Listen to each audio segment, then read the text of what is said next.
You may have heard of biochar.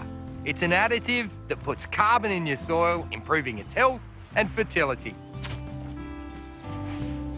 Essentially, it's just charcoal, organic material that's been burnt at high temperatures in a low oxygen environment. When we add compost to it, that's when it becomes biochar. Now to just pour my biochar slurry into the trenches. I experimented with biochar at my old place and I found it works. It increases biological activity and the nutrient and water holding capacity of the soil. There's lots of things you can use to make biochar and there's a few ways of doing it. I'm gonna show you mine. You're gonna need fuel and you're gonna need quite a bit of it to make a decent amount of charcoal. I'm using macrocarpa because it's too sappy for the wood heater, and this way I can clear it up and get a good product by the end of the day.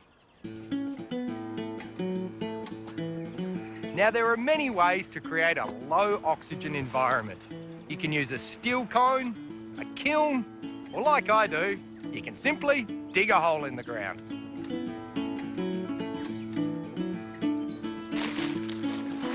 And I find it best to dig a cone-shaped hole about 1 metre deep by 1 metre wide.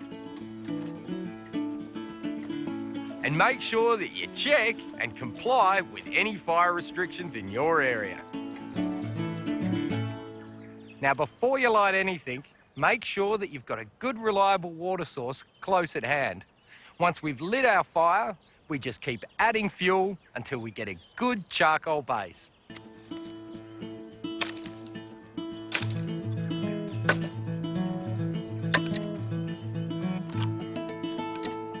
The key to this process is patience. I add small amounts of fuel intermittently over a long period of time. And occasionally, I'll give it a bash down. It takes quite a few hours. Slowly, the layers of charcoal build up.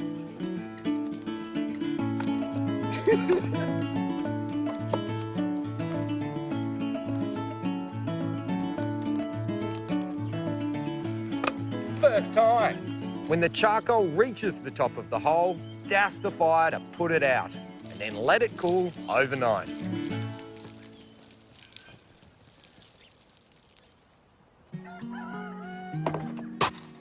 Next morning, after brekkie, the charcoal is ready to be removed. Now, you might want to crush it up a little bit smaller, but I'm happy with this.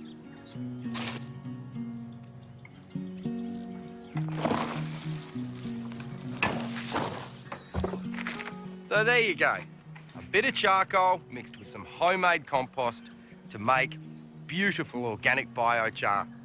I added about half a bucket to 2 or so square metres of garden bed, and then I give it a little tickle in using my hoe.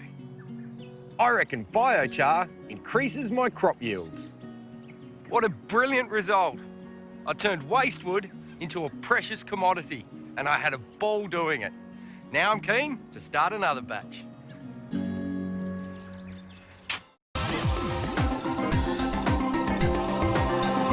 If you want a beautiful late spring and early summer flowering shrub, then this blue leaf honeysuckle is a stunner. It's actually a shrubby plant, not a climber like the common honeysuckle, and it produces these beautiful small pale pink blooms that have a soft, sweet scent. It is a deciduous plant, but it's remarkably hardy once established, and when it flowers, well, it takes your breath away.